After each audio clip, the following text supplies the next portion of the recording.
Pour écouter cette session en français, veuillez cliquer en bas de votre écran sur l'onglet Interprétation et sélectionner le drapeau français. Hello, bonjour. Barry Saleho. On behalf of ICLEI Africa, the African Centre for Cities, Our Future Cities, Red Cross Crescent Climate Centre, and partners, we're excited to welcome all of you to the Rise Africa 2022 Action Festival. Rise Africa has been growing since 2020 as a platform for thinkers, doers, and enablers committed to inspiring action for sustainable cities. This year's theme is creativity. For me, this means blending skills to be able to communicate the climate change complexity in rapidly urbanizing cities. I think we have such untapped potential in Africa when it comes to creativity.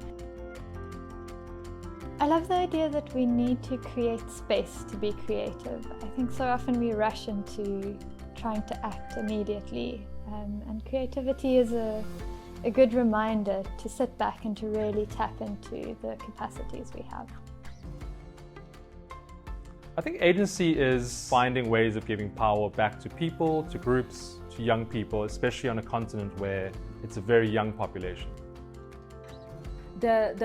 The value, the inputs from the youths, people who are considered inexperienced have valuable contribution, and they're really taking that into consideration. I think what agency means to me is change from the ground up. The importance of urgency is the recognition of the past and the recognition that we've lost time. Urgency is about acting now to build more inclusive, productive, and resilient cities.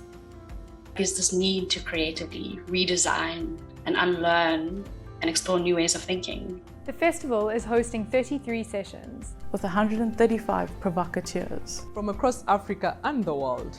Every session aims to show new ideas, showcase ongoing action, and launch new initiatives, bringing participants together to chart a new route forward. We hope that the festival program will inspire you. At the festival, we encourage you to showcase your business and projects, build lasting partnerships, unleash your creative potential, commit to sustainable action. Rise Africa is about translating ideas into action. What actions are you going to commit to this festival? Before the session begins, it is important to note that you're being recorded. And by participating, you are given the consent to be recorded. All recordings will be available on the program page after the festival.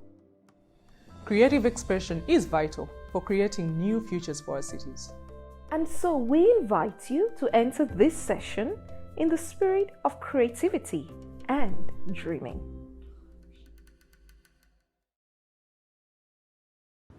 Je vis avec un mal dont je ne suis pas le porteur. Je vis avec un mal qui me donne de l'espoir. Atteint de l'albinisme, déficience intellectuelle, handicapé physique, malentendant, malvoyant, je suis dédaigné par la population. Exclusion, désaffiliation, je suis exclu de la société. Ils disent que je suis différent d'eux. Discrimination, marginalisation, je vis en marge de la société. Je suis la risée de la société. Stigmatisation, ségrégation, je proteste contre les travers de la société. Je refuse ce mode de vie. Inclusion, insertion, nous promouvons l'alphabétisation, l'éducation inclusive, l'accès aux infrastructures, l'accès aux services sociaux pour les personnes vivant avec un handicap, la création d'un système distributif pour réduire la pauvreté, la reconnaissance du travail non rémunéré, la réduction du chômage à longue durée, la valorisation de l'égalité pour toute la communauté. Je suis différent d'eux. Le handicap n'est pas une fatalité. Sachez que mon handicap a fait de moi une bombe à épanouissement. Sachez que mon handicap a fait de moi une bombe à épanouissement. Thank you, Caitlin, and good day to everyone. Thank you very, very much for being here with us today. My name is Vanessa Tite. I am a professional officer at ICLEI Africa. Before we get started, I would like to express my sincere appreciation to the RISE Africa team, to our project team members, to our project partners and the funders who have made sure that this session runs smoothly. So thank you to all of you. Now to the audience who have joined us, I'm sure we are going to get more, the participants, the speakers. I am pleased to welcome you all to our RISE Africa session on building Africa's climate action movement. This project, this session forms part of the SEMCA project. You may be wondering, what is the SEMCA project? It stands for Scaling Up and Empowering Movements for Climate Change Advocacy. And it is being implemented under the ICLEI Africa banner, but in partnership with different advocacy groups from different African cities. We have Ludi in the room. They will tell you about themselves. We have Clip. We also have Luisi. They are from different African cities. The project is also funded by UMIF. They are also in the room. They may want to say a few words or not, but UMIF stands for Urban Movements Innovation Fund. So we are really, really grateful for our partners who are in the room, for our funders who are in the room, as well as our panelists. So we will send you some links in the chat. I'm sure my colleague Caitlin will also share those links to the project website where you can read a little bit about it. Also, our project partners can share their links in the chat so you can read about the work that they are doing and that they have been doing with us. So I really hope that we will gather a lot of lessons and a lot of insights from our discussions today. And hopefully some of those lessons can inform the work that we are currently doing or that you are currently doing around this particular topic. So yes, we will share some materials as well that our partners will talk about during the session. And also there's this amazing material that we want to share with you at the end of the session. So please stay with us until the end. So I think at this stage, I would like to hand over to our fabulous facilitator for the day, Solofina Nekesa. Over to you, Solo, and I wish you all a very successful session. Thank you. Thank you very much, Vanessa. And I would like to welcome each and every one of you into the SEMCA session. So first of all, those that were with us last year, welcome back. And those that joined us for the SEMCA session in Kisumu, welcome back, and we're happy to have you again. So I'm Solofina Nekesa, and I will be facilitating the discussion between our project implementing partners in the 3 cities in which the project took place. And these are Kisumu in Lagos, Nigeria, as well as Lusaka in Zambia.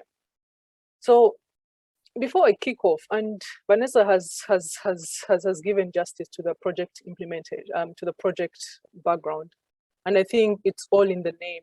It's about scaling up and empowering movements for climate action. And when we started this project, I feared that the significance of this project may not be realized, especially in the realm of effective climate action, and how it's closely linked to multi-level governance processes in cities. And because it involved the recognition that involvement of marginalized groups, as well as civil society organizations, is key to the achievement of climate action in cities. However, as the engagements and feedback from the project was received, and these are some of the key things that, that kept strongly coming back, is that this initiative presented an opportunity for capacity building and co-learning on climate action. And now this is intricately linked to the key thematic areas of food, water, mobility in our cities. And also, you know, this project was received as a neutral space for discourse, for debate and information sharing on policies, as well as various projects that are being implemented in the cities between local government and civil society. And please note here that what's important is the neutral space, a space that is open for different stakeholders to share, but then to also learn without judgment. And then it was also received as a way for setting practical ways forward for effective collaboration that brings about inclusive, sustainable, and wide-reaching impacts, as well as co-mobilization of resources to move forward together on climate action. And these are some of the things that we're going to hear from our different project partners in the cities. It's how the project has been received, what have been some of the key outcomes or learnings from the projects, and really how do we plan to move this forward in the different cities. So As noted, the project was implemented in Kisumu, Kenya, and here the thematic area was around food. So understanding the food system, understanding circular food system, and actions here that can contribute to climate action. Then in Lusaka, it was around water and sanitation, and we'll hear our colleagues from Lusaka talk about this. And in Lagos, it was around inclusive mobility, is around NMT, non-motorized transport in cities. And now this can be scaled up with the support of civil society organization. So before I continue, I would like to invite our three partners, one Eddie, Paul, and Olamide, to please introduce yourselves and the organizations that you are working with. So over to you, Paul, Olamide, and Eddie.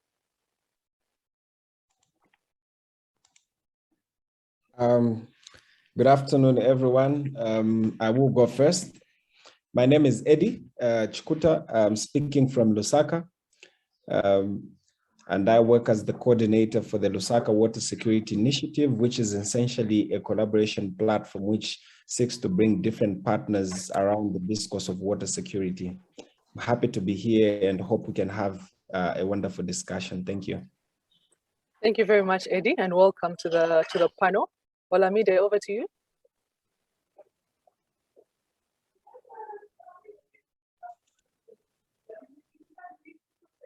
Sorry, Olamide, are you in the room? Or maybe you are, if you're here, you're on mute.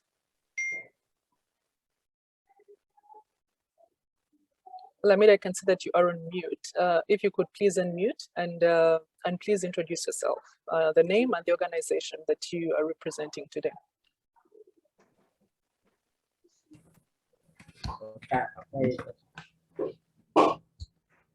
Hello, sorry, my internet just went off, so I'm just talking for my colleagues. So my name is Olamide Ejo, and I'm the Executive Director of Lagos Urban Development. So welcome, Olamide, and we'll be waiting to hear from you. Then over to you, Paul. Hello, everyone. My name is Paul Opio. I'm a researcher. I work at Kisumu Local Interaction Platform, which is a platform that sector and local government together for purposes of knowledge co-creation and uptake for sustainable urban development. My area of interest is in urban food systems, and I'm happy to be here, and I hope we'll have very enjoyable and fruitful discussions. Thank you. Thank you very much, Paul. And it's so exciting when I look into the room and I see that there are names that I recognize from the workshop that we had. I can see Mr. Ogada, I can see Mr. Waga, as well as Alfred Otom from Kisumu. So welcome all, and we hope we can have very fruitful discussion. So I would like to start with you, Eddie. Eddie has introduced himself. He was a project partner in Lusaka. And I think with regard to civil society organizations, you know, they are known to provide a voice to societies, usually voiceless and sometimes uncoordinated actions. So, you know, civil society organizations are building awareness and supporting the fight against climate change, but then as well as empowering local communities to create new initiatives to address their specific needs. You know, from your experience throughout the SEMCA project, and I know we've been on a journey throughout this, it's almost 2 years on that journey within COVID and right now the recovery. You know, what are some of the avenues or platforms for CSO community and government participation to improve water security and climate action in Kisumu? And from your project, what has been the process of engagement in SEMCA, and what are some of the key outcomes that you're seeing from that? Thank you, Solo. A very important question. You see, in the past, in the Zambian context, participation was merely a word that was used to just use communities to actually engage communities. So meaning as a data collection tool, just to get information from communities. But with time, different partners, government realized that the development initiatives actually were not coming through and being implemented in a practical way. And we saw ourselves getting into building white elephants and all other development initiatives that actually did not reflect the aspirations and needs of communities. With a lot of emphasis, I think, on community engagement, there has been a shift from the basic needs approach, because the basic needs approach was promulgating actually issue of handouts. And that is what also destroyed a lot of communities, because it's about what needs do communities have, and donors would come in and just literally hand those needs or infrastructure or support to communities. But we have been, as a civil society platform, promoting the human rights-based approach, which appreciates the aspects of building capacity of communities, issues around nurturing the process of empowering communities to ensure that not only do we raise an active voice amongst community members, but they participate actively in development initiatives. So for us, the community sit at the center of initiatives, one, as a way of championing deliberative decision-making at community level. We want community voices to actually be heard when they actually are part of the process. We want the authenticity of their experiences to also be there, not me as a technocrat to say this type of sanitation, this type of water system is actually not appropriate, but we want to hear it from the people that live in that community, so that even the solutions that are proposed are actually reflective of what they need. So in that way, we see that there is ownership that is built from the onset, but also there is actually respect for the people that we are actually planning the different interventions for. So we have been engaging quite extensively on the SEMCA project, and not only did it bring different CSO partners, but we did leverage the participation of the central government also through the Ministry of Water Development and Sanitation, who are actually excited, as well as the mayor, to participate to ensure that we increase participation of communities in decision-making processes. And one of these, I think, has been the learning labs that we have been implementing, where we have public discussion forums to unpack some of the barriers and burning issues to CSO and community and local government engagement, so that we empower communities, we give them a platform to speak, but also nurture relationships with local government partners as well as different partners. And we see, I think over the past 2 years, we have had quite a number of success stories that we've recorded on the SEMCA project. Not only have communities nurtured relationships with different government engagements, we have seen actually some initiatives that have come up through these discussions, where now community funds are now being very consultative, where communities are engaged and they're working together with different government institutions to actually implement projects. And this is being facilitated through the decentralized platform at community level, which is called the Ward Development Committee. So we have these locally decentralized community platforms, which government has recognized in the Local Government Act, and they've been given powers actually as a platform for engagement at grassroots level. So what happens is that when you come in as a development partner in a community, you need to go to the ward first and meet the WDC, discuss the development aspirations for that particular ward and what investments have to happen. So this WDC includes people from churches, includes people from schools, policemen, marketeers, and different people. So this is one platform that is working quite effectively in our context, because one of the issues over the years has been, when we're engaging communities, who do you engage? Do you call the whole community? How do you engage? So these are the practical platforms that in the Zambian context, we have been able to push through to ensure that community participation and voice is heard. Thank you. Thank you very much, Eddie. And I think you touch on a very interesting point that would sometimes you want to overlook. You know, the issue around data mining versus nurturing, relationships. And I think that the difference between the two is that with data mining, you come in once, you leave, and then the second time you're going to have a problem, because communities, there will be no element of trust. Whereas with nurturing relationships, you're sort of building that system of support, of interaction, of capacity building that can continuously inform engagement. And interestingly, a reflection from the Lusaka lab. One of the attendees noted that the learning lab provided a valuable neutral space because it was not hosted by one level of government, but by an external party, away from town halls and government offices, and which allowed participants to be open and highlight the barriers that hinder participation without reprise. And I think that is something that you also touch on, creating those spaces of trust, of continuous communication. And we'll come back to that, especially when talking about what did this bring about, creating that neutral space? Did it bring about very valuable outcomes or not? Or this is a continuous process that we still have to build? And I think I'll hold that there as we hear from Olamide, from Ludi, the Lagos Urban Development Initiative. So welcome, Olamide, and I hope your internet is back and we can have a bit of a discussion with you. So, when one hears of Lagos and issues around mobility, I think really what comes to mind is this very dynamic system, the mixture of cars, the mixture of Okadas, and the mixture of all these different forms of transport on the street. But really the question is around how inclusive or accessible it is. And also how, for example, civil society is strongly advocating for creating more inclusive spaces that are more focused on non-motorist transport. And I think, as you're saying, during the SEMCA Learning Lab, what were some of the outcomes that you saw from the SEMCA project and the SEMCA interaction there, or what are some of the key lessons that were coming out from this continuous engagement with local government, with civil society around sustainable mobility in Lagos?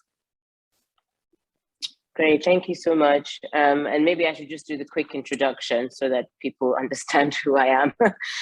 So I'm Olamide Ejo, and I'm the Executive Director of Lagos Urban Development Initiative. Sorry, I have a cold, so it's a little bit nasal when I'm talking, but hopefully you can all understand me. So basically we are a non-profit organization based in Lagos, Nigeria, and we advocate for sustainable mobility as well as public space.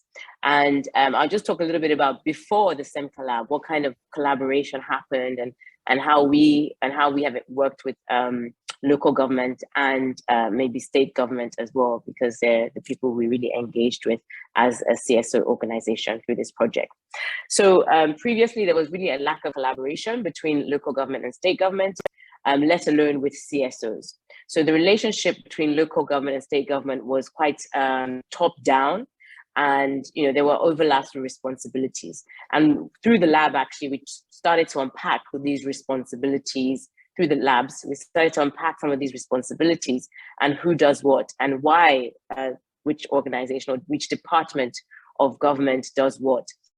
And the importance that local government actually has within this, within mobility, within infrastructure, within even soft infrastructure, and their key role at that local level.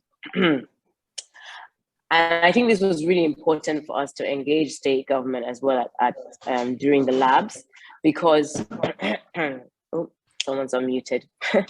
because as I said, there was this high hierarchy, and if you're working at local level, you really have to get to the community, and you need to get to the people that are going to be experiencing and taking these public transport services. And so we had 3 labs, 1 webinar and 3 review sessions. And I think this also allowed us to get not just the buy-in from those who are on the ground working, but also buy-in from the high level officials. So in regards to learnings and what we learned through the whole process, trust was a big one. We really need to think about building trust and deepening collaboration. There's a real lack of communication and, as we mentioned, collaboration between the different levels of government as well as CSO organizations. And we've also, as a CSO organization, as an NGO, we find it very difficult to work at local government level. It's actually not as hard to work at a state government level, because I guess they have all the infrastructure, the capacity to engage us regularly. And so again, capacity building was a big issue, or a big thing that we are taking away as needed, and strengthening capacity at local government level, especially around administrative processes and data management. And And I believe the work we have done has enhanced engagement and strengthened connections between local government, state government, and CSOs, especially around climate action. And it's not just, I think it's not just about the tools that were used, such as, case studies, such as, well, let me think of some other ones that we use. Connections between, and when we're talking about stakeholder mapping, talking about, creating and engaging a space where people can come together that is not, there's no hierarchy in that space. And I think the previous speaker also mentioned that, creating a space where people can be honest, can be open, can share not just their thoughts and ideas from an official capacity, but also from a personal capacity, which I think is also important when you start thinking about who is using public transport, who is using the street space, who is using public space, and then how to think about climate resilience as well. So overall, I think my own suggested next steps is that these tools need to be embedded, these learnings need to be embedded within local government. I'm thinking that it would be helpful to have some kind of stakeholder relations officer who can work with different departments and different projects to unpack and then build back together, and can kind of continue this collaboration. And I want to just mention one person who was key throughout the whole process at Ikeja local government. His name is Wale. I think he's also on the call, and he'll talk a bit later, because during some of the discussions with the local government chairman, it was important that we actually they nominate a person who can champion these kinds of projects. And I think that's really important. And he was actually nominated.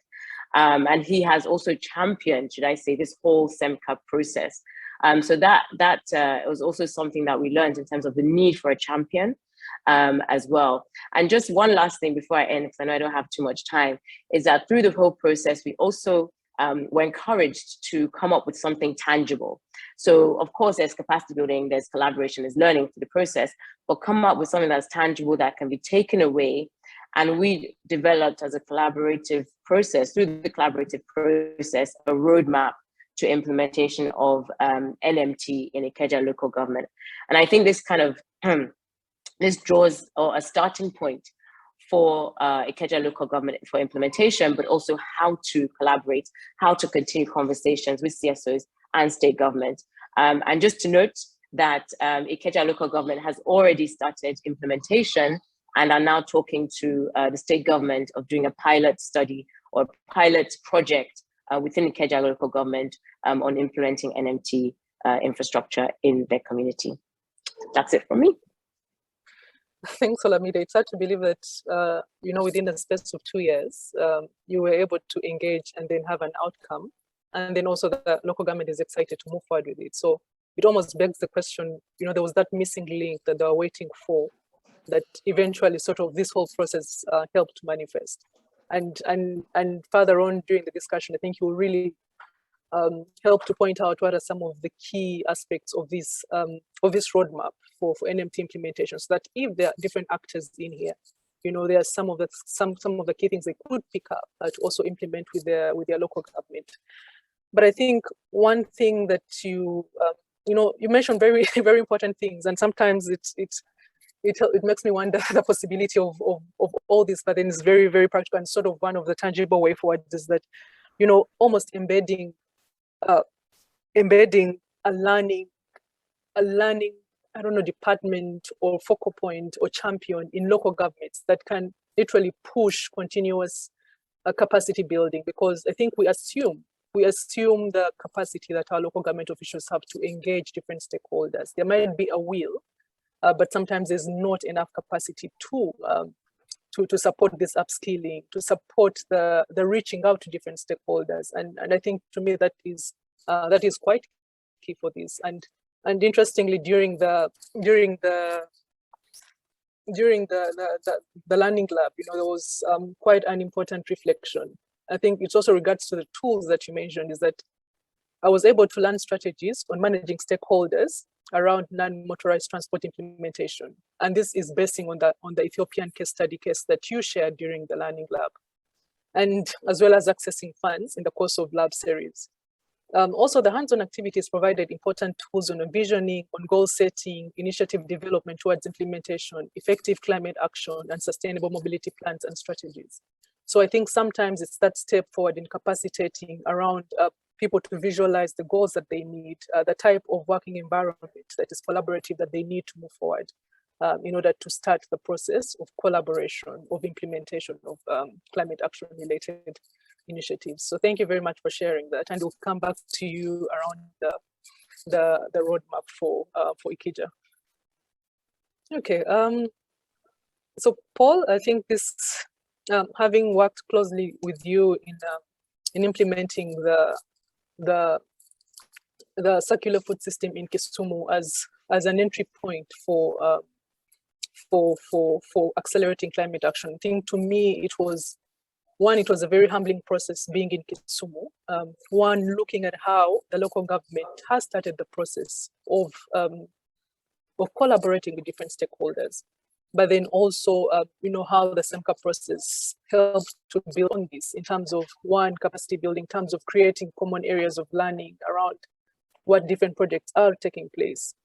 And I think for the Kisumu process was special because it was really around bringing together different initiatives around learning from what's happening from different stakeholders, and then creating the shared platform that can support different stakeholders to learn from each other, but then to also grow in that. Can you please reflect on the Kisumu SEMCA process, and being that it's a city that's vibrant with different initiatives, how did this SEMCA process sort of add on to that? What was the key takeaway from this whole process? Thank you. Thank you, Solofina. Yeah, the SEMCA process in Kisumu, as you rightfully said, was around food systems. So we're using the food system as an entry point to bring stakeholders together for climate action. Now, why food? Kisumu has had a history of food distribution center, sort of. It is a marketplace for food. That's very unique food system challenges. Yeah, because you'll find that there's some little food production are in and around the city, and most of the food comes from far away. Is imported from other counties in Kenya and even from other countries. And so the city experiences some food security challenges, particularly amongst the urban poor, who are about more than 65% who live in the informal settlements.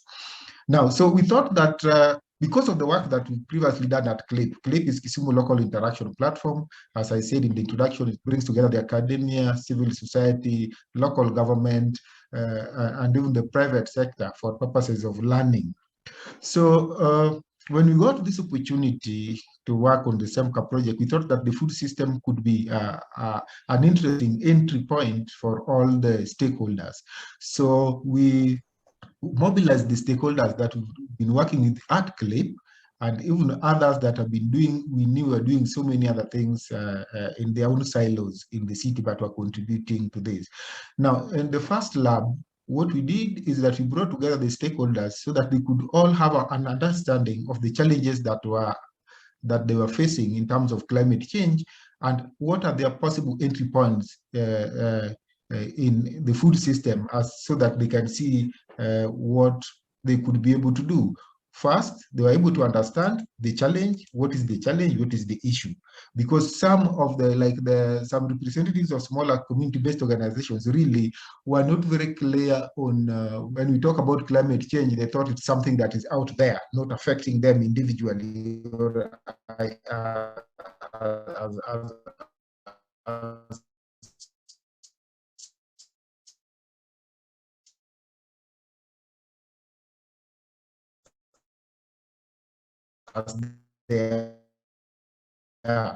So after that, who are the real stakeholders in this process? So in that case, we did a stakeholder analysis. We listed all the stakeholders. We then did a power interest matrix where we were able to understand who are the players, what are their interests and how influential they are in the city. Now, then we were able to identify the contribution of each stakeholder to the challenge, like the industries, the farmers, what were they contributing to climate change, and what actions are they taking or are they contributing towards finding possible solutions. So with that, then we realized in that first learning lab that so many of the small community-based organizations that are operating in the city were actually doing something. And they recognized that some of them were also contributing to emissions and other issues around climate change. So in the next learning lab, what we did is that we brought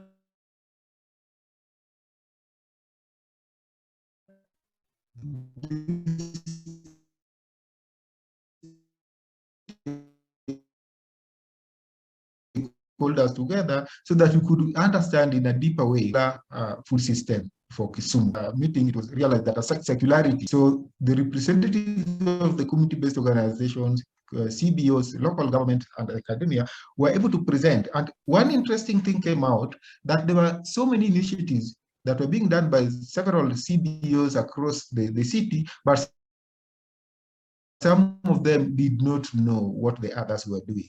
So there was that lack of coordination and there was no common learning. So it is needed to have a multi-stakeholder forum or a working group for food systems so that then people can learn together, being able to learn from the academia that were really doing certain research projects, being able to learn from each other, the community-based organizations, and even being able to get to understand what the government was doing. It was realized that even the government had a bill, a climate change managed bill that was passed by the county assembly and it became law, and some of the stakeholders were not aware about that. So then it was members or the participants agreed to establish this working group that will be composed of corporate membership. It was designed in the manner of the same way as CLIP was designed, with corporate membership and representatives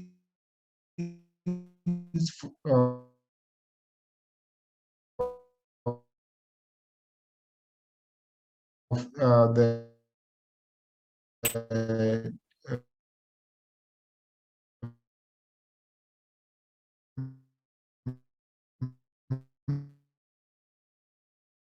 member organizations who had nominated, drawn from local government. We had food security, the city management-based organizations, non-governmental organizations, representatives from research institutions.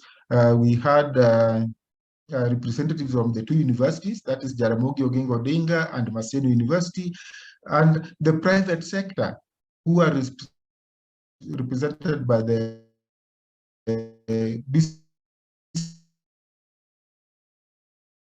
community.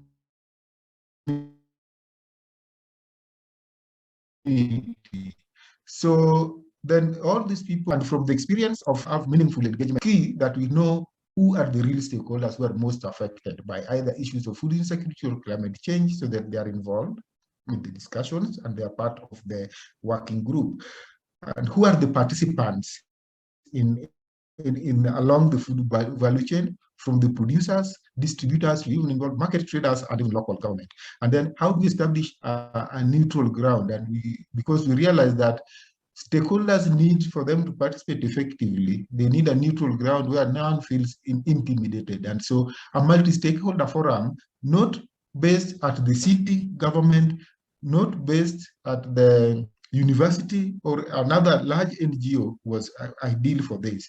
And then, of course, political neutrality of the working group was key, so that then you can be able to drive the agenda regardless which organization or which party came to power in the local government. So that is how the process went through.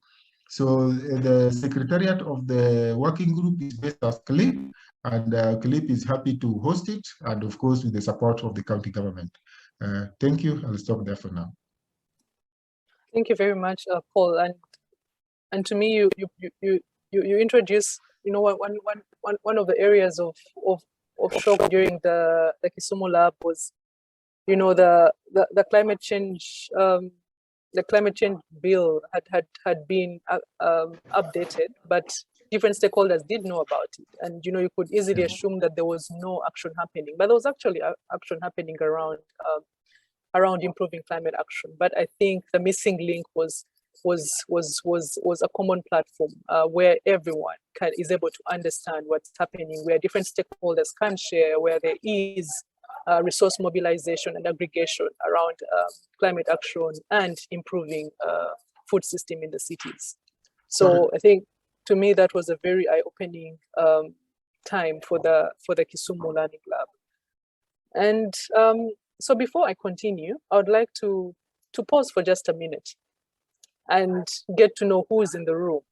So, you know, when we were conceptualizing the SEMCA project, you know, we thought one of the key entry points would be in terms of scaling up climate action and getting vulnerable groups involved was around food security, was around mobility, and was around water and sanitation. But from the work that you're doing, what have you found to be some of the key entry points in scaling up climate action? So in the chat, please give us your name and the organization, as well as two key entry points that you've encountered in terms of scaling up climate action and involving vulnerable groups. And if you agree that the three thematic areas have also been key in your work, then please do state that. I'm going to pause there for a moment as I wait for your input before we can go back to our speakers.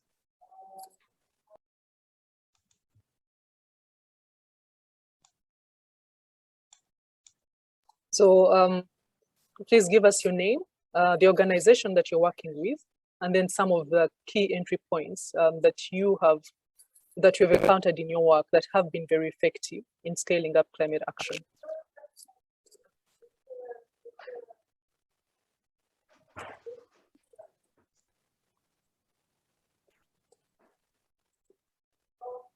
Yes, go for it, Mr. J. Right, thank you very much. And I'm glad to be part of this distinguished August occasion.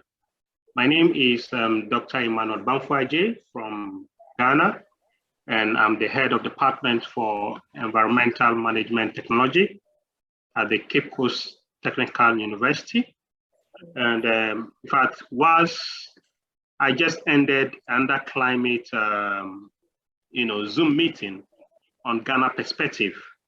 And basically in Ghana, the difficulty that we do have is having a comprehensive data on adaptation base in the 261 districts in Ghana.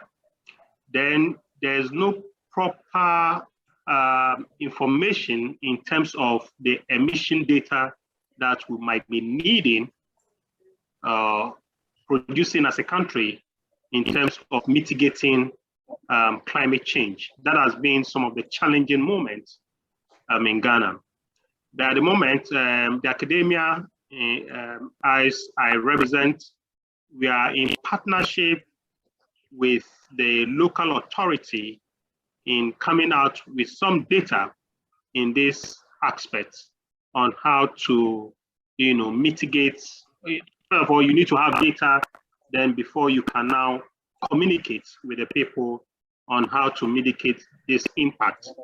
As we are speaking, we have a heavy downpour in Ghana and in Cape Coast precisely, where even infrastructure, some of them have been affected by this heavy downpour.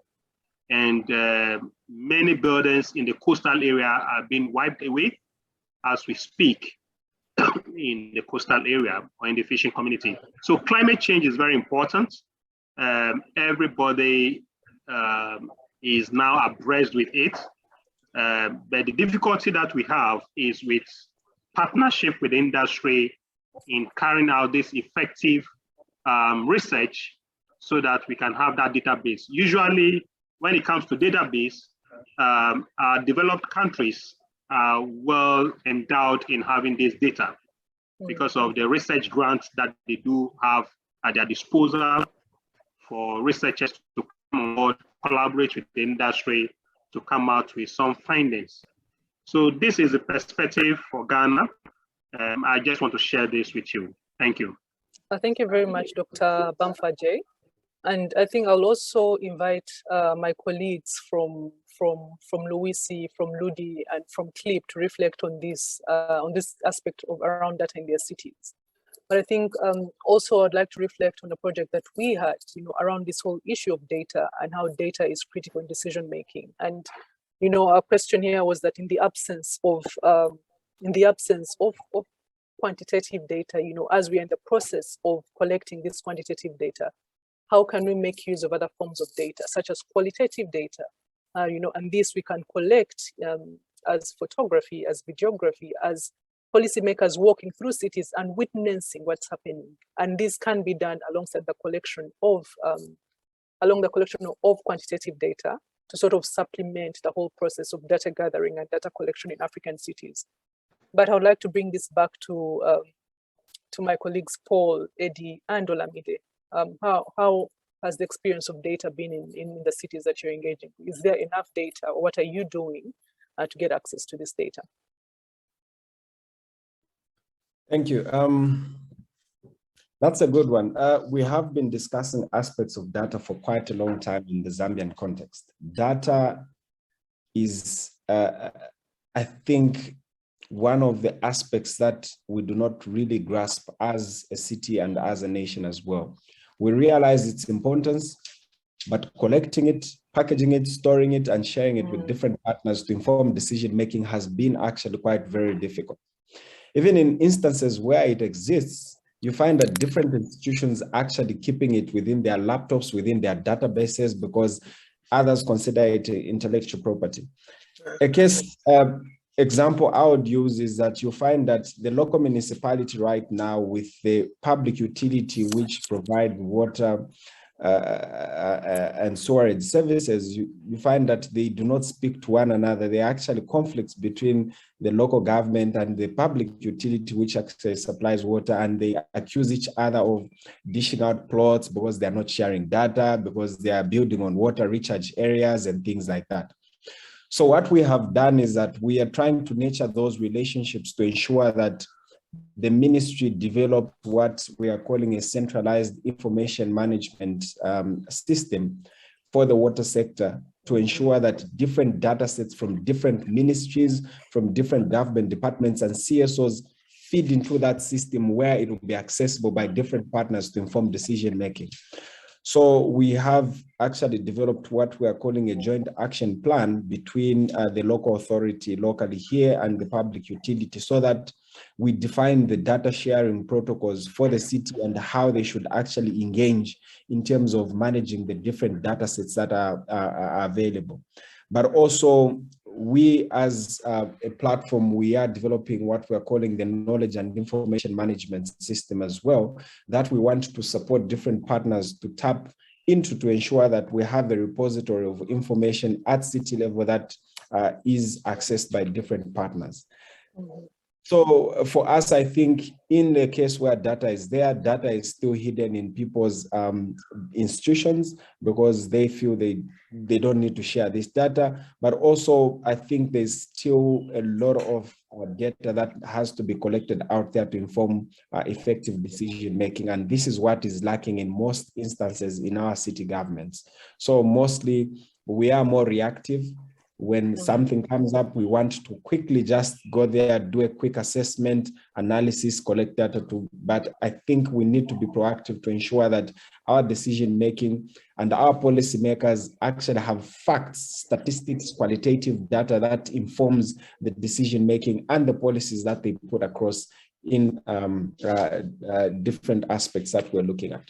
Thank you. No, absolutely. And maybe we should also rethink even the, as you're saying, proactivity of local government in reaching out and partnering with different organizations that are collecting data, sort of creating a data sharing platform or protocols that allow filtration of data into local government decision making.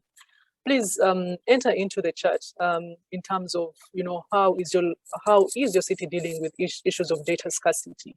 And I can see I did post a question earlier around entry points. I'm seeing, there's issues around Nexus coming up, around WEF Nexus and ISFM systems. Please, Enos, please put in the chat what this means for our benefit. Ivan comments that it's engagement and social entrepreneurs on the ground as a key entry point for scaling up climate action. Entry point is also climate change, among others. So I know my panel is coming to an end, but I really still want to engage everyone. But in 2 minutes, sort of reflecting on the outcomes from the project. And I think for Lusaka, we did have a policy brief of enhancing civil society and local government engagement. For Ikeja municipality, there was a roadmap for scaling up non-motorized transport. And for Kisumu, there was a process document for setting up a multi-stakeholder platform on climate change and food system. So in 2 minutes, what are some of the key elements of these documents? And then how do you see, how are you planning to take it forward? Thank you. I will start with Eddie Olamide and then Paul. Thank you. Quickly, for us, I think as I had indicated, the water security status score is quite important to the city because we've got a growing population and we need urgent attention, especially with COVID-19 emphasizing on the role and importance of water and sanitation services. We thought strategic interventions have to actually be done. So through the learning labs, we basically focused on 3 aspects. What are the platforms that we can strengthen or explore to strengthen issues around CSO participation and community participation in water security debates? Secondly, was to explore the financing mechanisms for actually enhancing water security for the city. But also lastly, to explore the available platforms in terms of financing platforms for financing water security initiatives. And this is through the Constituency Development Fund. Recently, the government has bumped up the fund, which was initially at about $90,000, which was given to a constituency for community development projects, and they've bumped it up to about $1.5 million a year. So what we have been doing through the learning labs is to explore how we actually use this opportunity to enhance that level of support for water security projects. Sure. So the policy brief basically has unpacked these issues, but also provided policy recommendations in terms of how best we can actually engage local communities through the ward development committees, talked about issues around capacity building of communities, which is quite a key prerequisite actually before engaging. We need to build the requisite capacity in communities for them to actually engage, for the active agency to come up, but also mostly is about the transparency of the word itself, participation. When we're talking about participation, what are we talking about? Is it just using communities as data collection tools, as FYI, but it's about engaging them and making them lead the process. So the practicality of that is what we're pushing through the policy brief. And we'll use that document actually as an engagement to ensure that we promote this further. We've already seen positive results coming through, but we want to ensure that we mainstream community engagement processes, just like gender is being mainstreamed now in everything, in WASH, in food systems, but we want to make sure that community engagement is also mainstreamed at institutional level in local governments as well as government. Absolutely, and these are some of the outputs that we'll be sharing once the project is complete for different organizations, for different stakeholders to learn from. So over to you, Olamide. What is this roadmap about in 1 minute or in 1.5 minutes? Yeah, so the roadmap is literally a plan. Can you hear me? It's a bit loud. Sorry, excuse me, it's a bit loud. Sorry. I can hear you now. No, so the voice is changing, but can pick you up. Okay, great. So it's an implementation, really is a roadmap. It breaks it down into a vision. So we developed a vision for Ikeja local government when it comes to motorized transportation. This came under that, there are 3 goals. And then under that, 4 initiatives. So these initiatives are very practical initiatives that the local government and all stakeholders can have this document and say, okay, this is the roadmap for the next 10 years.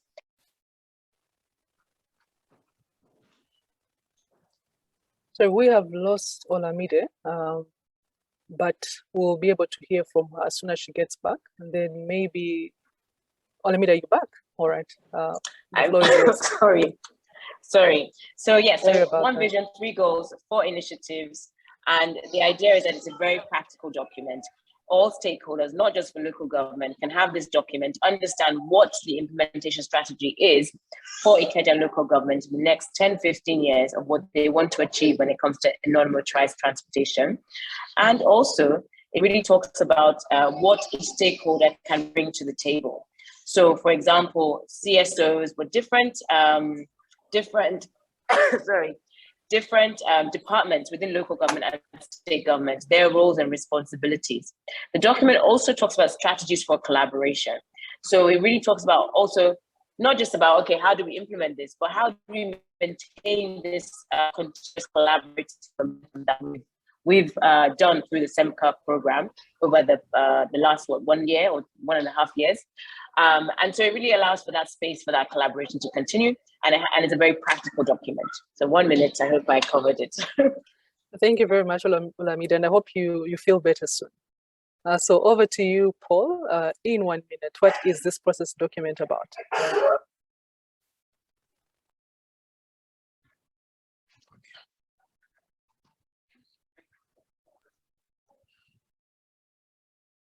So Paul, we can't hear you at the moment.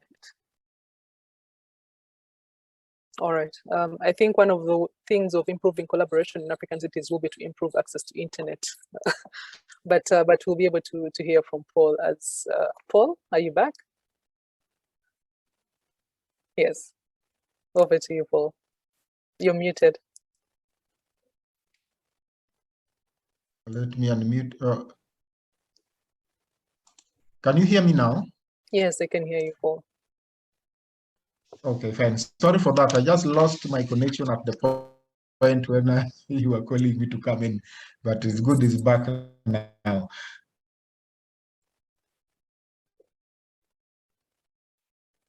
Now, we came up with a process document for, and this working group, what we are envisaging is that it will promote learning, knowledge co-creation, and development of shared collaborative practices. It is modeled around the same model. Now, this platform as a learning platform will be able to bring together the academia. And so through the platform, the academia can be able to influence policy through research and knowledge co-production.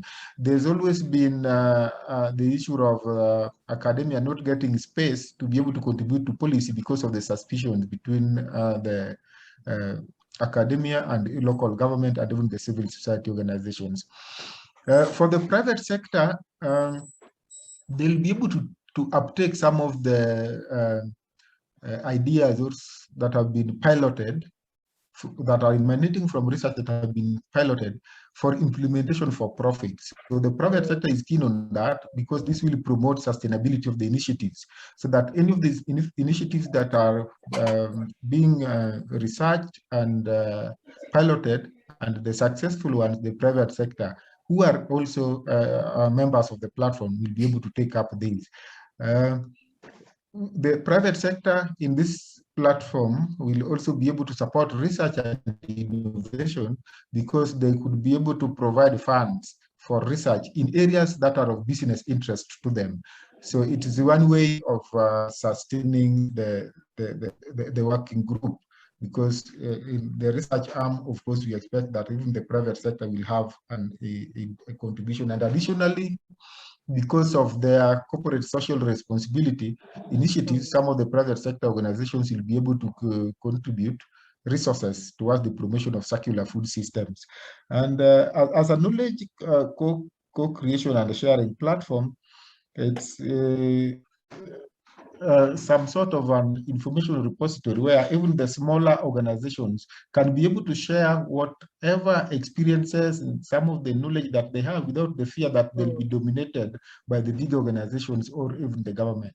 And it will also enhance cooperation between the government and civil society, as some of the suspicions that have always been there in terms of even data sharing. Some of the information or data that is available in government is usually not available to these organizations because of the suspicions. But when they all come together in the platform, then some of this data can even be shared informally, because the members of staff who are members of the platform can be able to bring over information that will be useful to all the other stakeholders. So that is how we understand that the platform will work in terms of data sharing, management, and even knowledge co-creation and learning. Thank you. No, thank you very much, Paul. Thank you, Olamide, and thank you, Eddie. And like the saying goes, even a good dancer has to leave the dance floor. So allow me to close this part of the session. But I think Betty does put a very important point in the chat, around the conversation around climate justice needs to be localized and then closely linked to livelihood and wealth creation. And in this way, it's able to have buy-in from communities that are very much affected, but then also empowering them to co-implement some of the initiatives for climate action. And I think that is why the angle of civil society organizations being closely involved in the process, due to their link to society, due to their knowledge creation ability, knowledge creation and dissemination, but then also the ability to create a neutral space for engagement is key in this space of localizing, of creating meaningful value of climate action to communities. So thank you very much, and I would like to hand over to Eddie from Luisi to take forward the conversation from here. Thank you very much, Solofina, for the wonderful facilitation. We have, I think, been engaged quite extensively on this. And I'm sure we are learning quite a lot of aspects, I think, from the different contexts. And I think one thing for me that stands out is the role and value of communities in everything that we are discussing this afternoon. The centrality of community participation, the value of community participation or CSO participation, and actually the power that communities have in ensuring that our projects actually work. We are looking at perspectives from food systems from Kisumu, which we have learned how community and CSO engagement and partner engagement is quite key. We also see how these stakeholder partnerships are quite important in NMT in Lagos, but also for Lusaka, there's an emphasis also on CSO participation in water security aspects.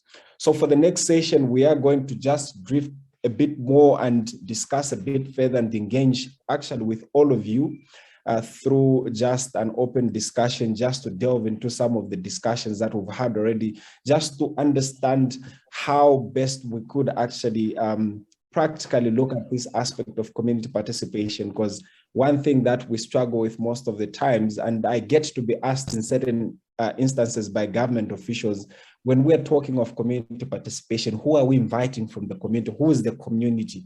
What platforms and things like that? So we hope some of these questions could be answered in this next session.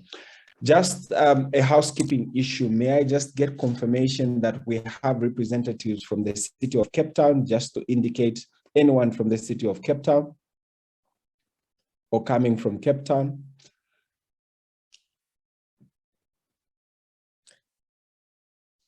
A participant from Lagos? Anyone?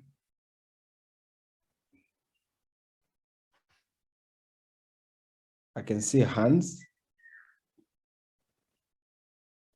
Could I get also indication that we have people from Kisumu?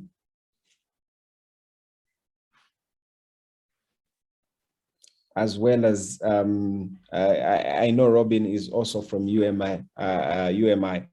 So thank you for those indications. So I will ask just to kickstart the discussion. So please feel free to indicate your responses on also to the questions that we'll be asking as I ask, and if you've got perspectives, please do share them in the chat so that we could also engage from the chat box and so that we can extensively discuss some of these issues. So we have discussed the aspect of the community. So I have got a question that I need to pose to the House. And if I don't get a response, I sometimes get a bit more deliberative and I get to pick from the participants who would actually go first on this one. So we are talking about community engagement, CSO engagement with local governments. Who then is responsible for facilitating the partnerships between civil society organizations as well as local governments? Any takers before I engage specifically?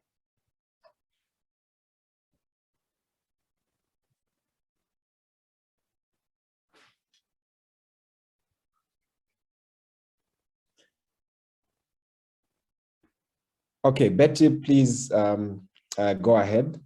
And please, as Betty does make her submission, please feel free to use the chat to also respond and engage on that aspect. So the state has a duty and responsibility to manage our development. I mean, we elect people to be able to do that. So the paramount leadership must come from the state. But it has to recognize, and I think across all the African countries, participation has become a key and principal value. It's a moral issue, and it's also a constitutional issue across most of the African countries, that there is no development that can be done without people. So for any development, it is important that the state creates platforms. It's not necessarily for the state to be able to own them, because these platforms become organic. As conversation starts, we start saying we need to include persons with disability, we need to include gender, we need to figure out where the children are. And it grows based on the issues that people are discussing. But it is important that once we have a law that is able to create the framework for how that engagement is done, the state must be able to ensure that they fully implement that framework to ensure that there's constant participation from everybody, and not just civil society, but just everybody, the private sector, civil society, young people, everybody. And it has got to be, it doesn't have to all happen at once. I think the idea that we have where we talk about representative roles as being the ones who speak on behalf of others has created a notion that participation has been done. But because development is personal, it therefore has a role to ensure that the people who will interact with that project actually benefit. And so for me, you know, when we talk about who is responsible, it is the state, but not just responsible in creating it, but responsible in ensuring that there is genuine participation by everybody and that it is continuous and it does not become an event, but it becomes a process that justifies the end. Thank you. Thank you. Lovely submissions, Betty. They are emphasizing on the role of the state in being proactive to nurture spaces and create platforms for participation. I totally agree, and this has also been reiterated by Solofina, who's saying the local governments actually should initiate these partnerships. But again, we come in a space where communities actually sometimes shy away from participating because they either don't know what to say or they do not have the voice or the confidence. And usually they say is one of the reasons for lack of participation. I'll be deliberative over this one and pose it to Abel. Abel, most times we say communities shy away because they don't know. Is this a true assertion why communities do not participate or civil society institutions do not participate in active engagement with local governments?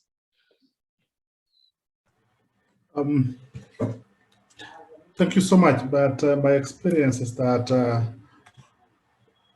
participation also requires convenience and access, particularly when participation forums are put in places where public are not able to access, or do not take cognizance of the community calendars. For example, it's put on a market day in a distant place. It's highly likely that most community members would prefer to go to the market rather than travel to go for public participations. Two, if it is put in central places, which means public has to incur cost for transportation to access those fora, then most likely many will not participate. And finally, the way there is awareness about this public participation also affects to what extent community members participate. Because many times they are either advertised once on a radio or they are posted on government institution buildings, and not very many community members access some of these places. And therefore, probably those who are aware are only those who listen to the radio. So there must be a way in which all these are put into consideration to be able to draw as many as possible community members to participate. So this has been the biggest challenge in my view. Thank you. Thank you very much for those insights, Abel. So quite important things coming up from you as well. And we see that we need to ensure that there is actually wider engagement with different communities as well. So when you're talking about active participation, because we might dwell, I think, on aspects of determinants. And mostly, as you've alluded to, if there is no benefit for a community, they would literally shy away. How do we move away from the approach of always wanting to incentivize communities, either through money or other perspectives for them to actively participate? I will throw this one to George, just to get insights from you as well, so that we can get how best we can get the activeness from CSOs to participate. Thank you. I'd like to go back to where Betty left off, because she was talking about the role of government. And I'll give local examples from Kenya, where the government has actually provided legislation to ensure public participation. The legislation is one thing. Interpretation of that legislation is the biggest problem you have in this country. Who initiates the participation? Because if the communities have not initiated the intervention, they normally don't feel any reason why they should actually initiate the intervention. But the intervention is initiated by the persons who are running the project. When the intervention is started by the people who are driving the project, you tend to find that then we go back to what you've just said, participating for incentives. So it's not actually community engagement as such, but rather being tokenship and so on. And that is something that is very common, because in my experience, I've discovered that community members are not idiots. They know. So they've actually got a calendar of projects that require public participation, and they register themselves as participants. So it becomes a source of income, because if you can participate in, like, say, 3, 4, 5 projects per month, you have a steady income coming in from your participation. And I think that then defeats the purpose of participation, because then people begin to engage in it for material gain. And so the leadership is the one that has to have a change in how they approach issues. The leadership has to appreciate that they need to engage the community members and the CSOs in defining what they want to use as participation, rather than providing people with tea and some transport reimbursement and so on for them to be able to participate. And that is something that will take time. It's not a one-off kind of thing. So we have to go back into how we approach issues of participation and how we engage in mobilizing the community, because even in the community, you have community gatekeepers who decide who is going to be a participant. So if you go to a community with different projects, you'll always find the same participants coming in with the same gatekeepers driving the process. That's something else that we also need to change, because otherwise it will always be the same thing happening over and over again. And those are some of the reflections we need to have as people who are engaging in this particular process. and how we can be able to engage politicians, community leaders, CSOs in the rethinking, mobilizing for community participation. Perfect submission there from George. I totally agree. Where communities initiate the process, there's actually a high likelihood of community ownership for the projects, but also the aspect of incentives. I think we have the burden of actually engaging communities to see the bigger picture of why they need to do what they need to do for the community, not emphasize on issue of incentives. I will fly, I think, away from Lusaka and just get to Lagos for a bit. And just want to understand from the experiences, I think, from somebody from Lagos and a participant there in terms of why it is important to have neutral spaces for engagement and what are some of the ways in which we can make this happen. So are we able to reflect on neutral spaces? Why is it important to have neutral spaces of engagement, and how do we make this happen? Any reflections from someone from Lagos? I think we should have Wale on the yes. Wale, this is for you.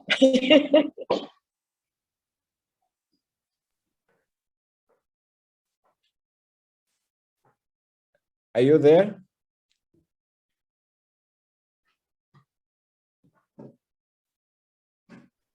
Or anyone from Ikeja local government? Yes. Please feel free to answer. Hello? I'm here with you. Yes. So we were engaging, we want to explore the importance of neutrality in CSO and local government participation. Why is it important to have neutral spaces, and how would you, in your experience, how would we make this happen to ensure that there's actually more or less like a horizontal platform that has been built and created between local governments and CSOs to ensure that there's that kind of mutual understanding and horizontal kind of engagement in community development initiatives. So how do we create these neutral spaces, and why would they impact? Okay, thank you very much. Network glitch. Thank you for this. It's worth it because we're seeing level of interaction among stakeholders in Lagos.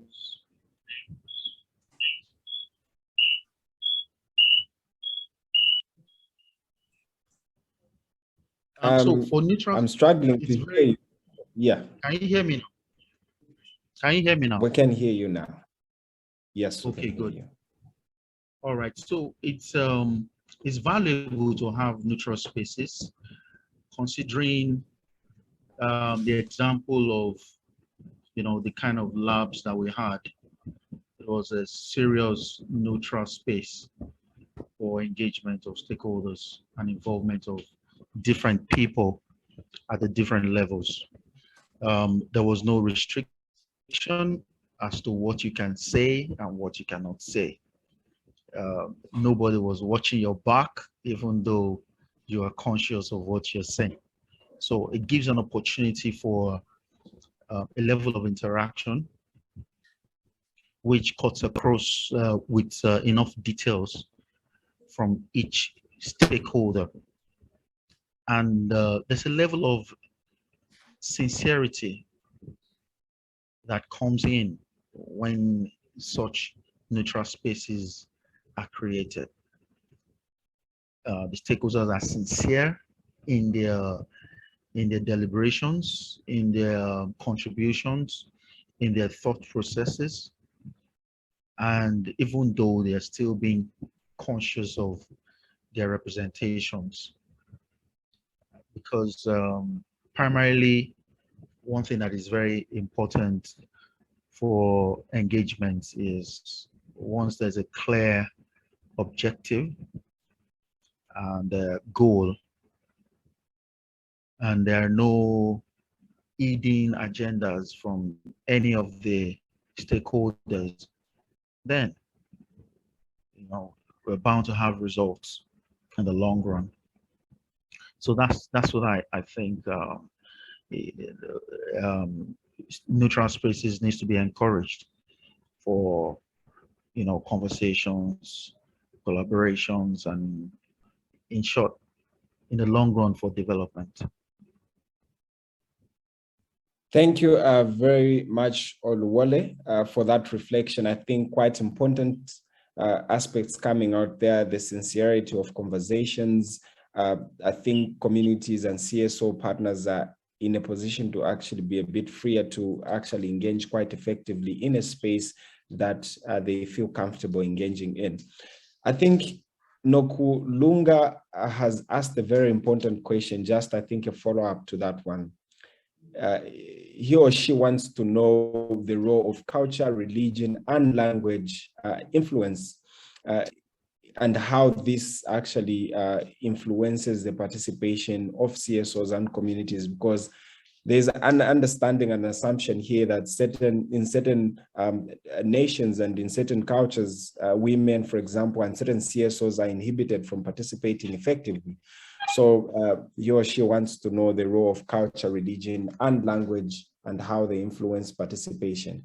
So on this one, I will also be deliberate and also bring in Freda Beden just to reflect on this one, how aspects of culture and religion influence participation. Freda, are you there?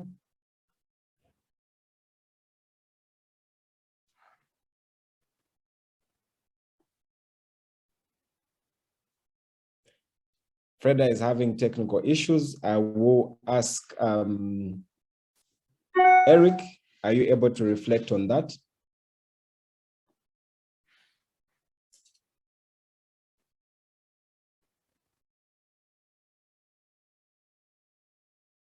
Eric Hubbard.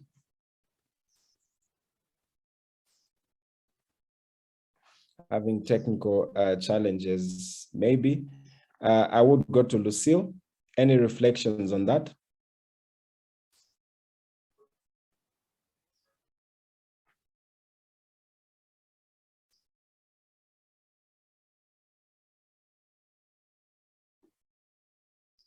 I will also go to Alfred. Maybe our colleagues are having technical challenges. Alfred or Tom, any reflections on that? Okay, thank you very much. Are you able to hear me? Yeah, I can hear you. Yes. Let me first start with the cultural aspect and maybe a bit of the religion. When we talk about culture, some of the groupings that we have or spaces that we offer for people to air out their views, in our African context, most of them are male dominated. That's when the issue of a gender perspective is coming in, so that we can have also the input from the female gender. You realize that by act of production, the female gender tends to do much, but when it comes to decision making and voicing of concerns, sometimes they're not given the utmost table where they're supposed to air their views. And therefore, this is where CSOs come in strongly, because they tend to empower them so that their voices can be heard. There are specific NGOs that can do that, but they tend to give them a table where they can give their views. Moving to religion, I also believe that there's an aspect that religion plays part when it comes to tapping into the views when doing the this issue called about public participation. For instance, sometimes you find that spaces or forums that are offered to give views, they consider dates or times that are somehow conflicting with some activities that are the community perceived very important and are associated with the religion. In such instances, you may realize that you will not get the full participation of the entire population that you are targeting. So those two aspects really play a critical role, and for anybody who wants to involve in public participation, really have to factor them in. And as I conclude, I'm just worried that public participation is becoming a buzzword, just like climate change.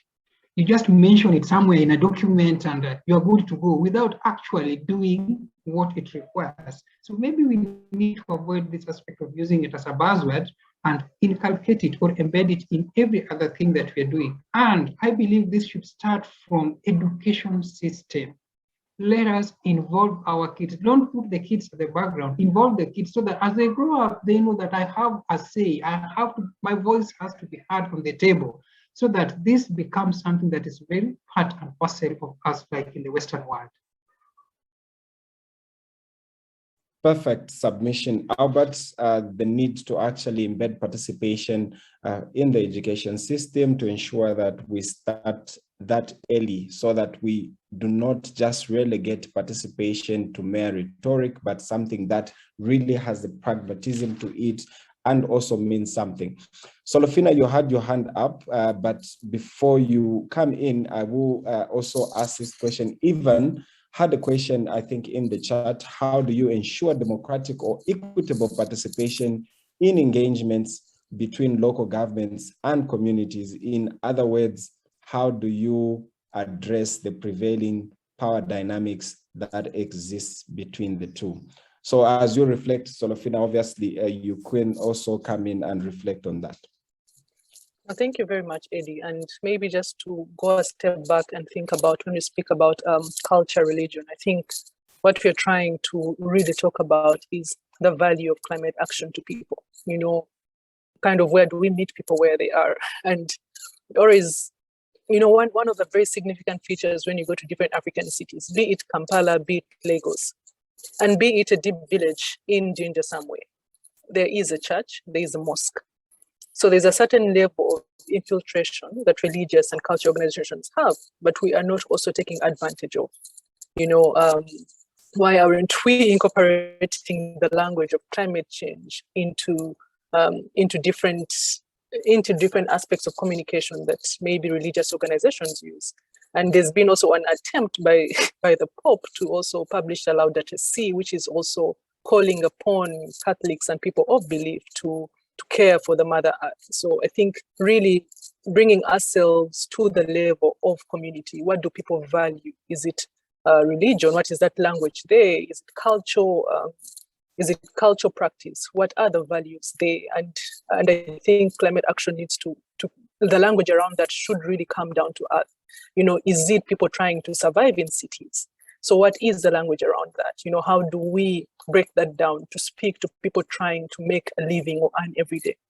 So I think we should be down to earth enough to communicate to different people. And I think in that we're able to attract communities to the discussions.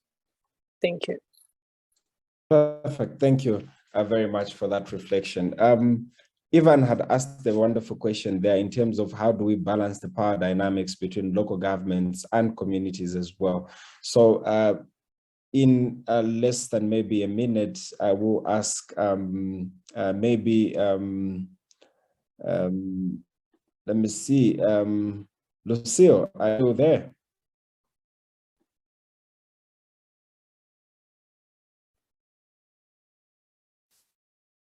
I will then ask Sinetemba Mtetwa.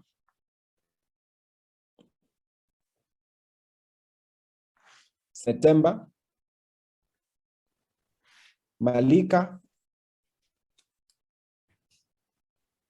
Malika, are you with us?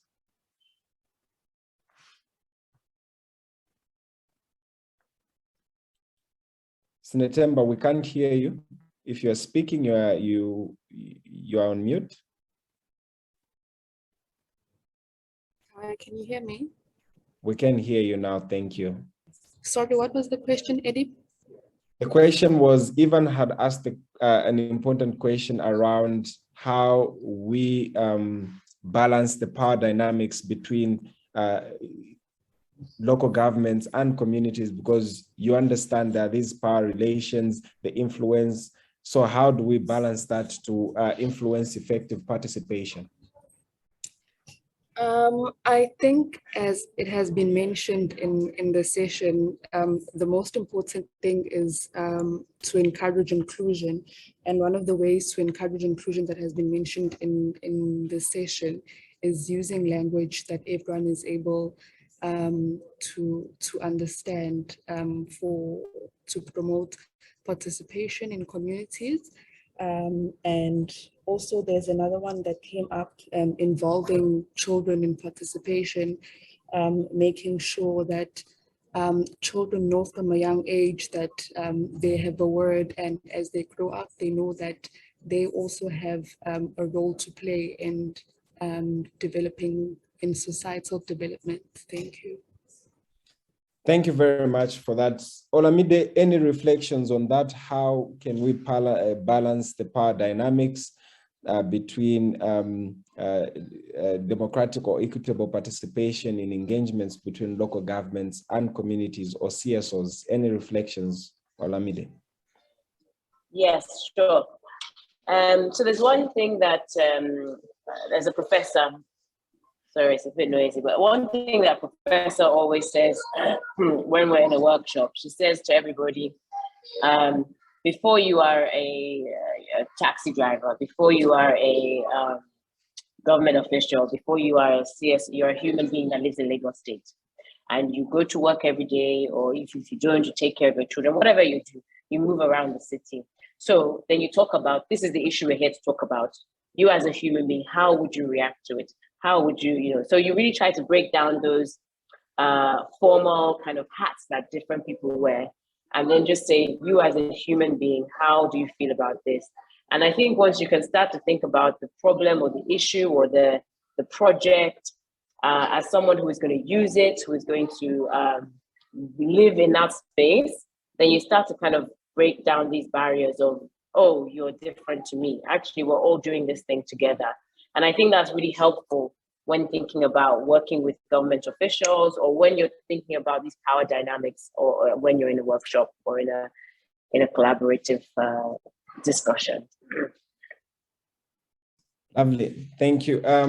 My session, actually, the time is quite limited. I hope I could actually extend the discussion, but unfortunately, I think we're running out of time. But thank you very much for the submissions from everyone. I think it is clear, I think the role of community is quite important, but it now rests on city governments, the states, to actually initiate robust community or CSO engagement initiatives to ensure that we have participants that are actively participating, not just in the sense of us recording and relegating it to mere rhetoric, but ensuring that people are actually participating and they understand the value of why they are participating. I think that is quite very key, and the submissions that have come out also on religion as well as culture have to be taken into consideration as we develop mechanism in terms of how we engage communities and CSO partners to engage. So at this point in time, I will throw the board to Vanessa just to have her remarks. And thank you very much for engaging me. And over to you, Vanessa. Thank you very, very much, Eddie. And before I close, I would like to share this really cool output of the SEMCA project. We've been hearing about it the entire day. And my colleague, Caitlin, will help me with that. Let me play it on the screen. So what you will see right now on your screen is an infographic, which basically summarizes a very long document that we are all working on as partners, as funders, everybody's working on it. And it's called Recommendations for Improved Local Government and Civil Society Engagement. And it basically provides you with sort of effective strategies and approaches for social inclusive climate action. And it also provides you with examples from the SEMCA project, you know, how we've been doing everything. Some of them you've heard them today, but it just goes deeper in terms of those. So yeah, we will share that document later in the year, hopefully, but today what you are seeing on your screen is a summary of those key recommendations. So I'd like for everybody to take a moment. If you are still in this call, just take a moment before we close and admire this beautiful infographic. Go through it And perhaps in the chats, just like type what stood out for you. What do you think resonates with what you are doing? Or what do you think is the most positive? Or anything, any keyword, any term, any recommendation, just type it in the chat. And yeah, share with us. We just want to know which one is the most important to you. Not multiple of them, there may be many, but just one of them, that will be enough. I am not able to see the chat right now because I'm viewing the screen. But yeah, I'll give everybody a moment, but just to give you a little bit of a background on that, the SEMCA project, we have this key critical area of it where we want to ensure that the impact or the change we want to make is adequately captured. We want to capture it as much as possible. We did it in so many ways. So this infographic gives you key recommendations that were captured through those learning labs that we've been talking about, the webinars, all these sorts of engagements. It's not something that we made from the internet. It is something that we made from what we have been doing on the ground, running these learning labs. So yeah, all the key recommendations came out of that. And we wanted to sort of guide the sustainability of the different partnerships, the different collaborations, or the different projects that may, come, or that are happening right now and would like to follow the same approach that the SEMCA project is following. So yeah, we will share this document with you very soon, hopefully, and it will be accompanied by a lot of materials from the SEMCA project, a lot of outputs, also from our project partners. They also share some of the work that they've been working on. And yeah, I would like for everybody to keep an eye on our project website. We shared the project link with you earlier on. We can share it with you again now. So yeah, just look out for all of these amazing outputs, and hopefully they will be very, very useful to you. Yeah, I think we all have had enough time to go through the infographic. Again, I'm still not able to see the chat.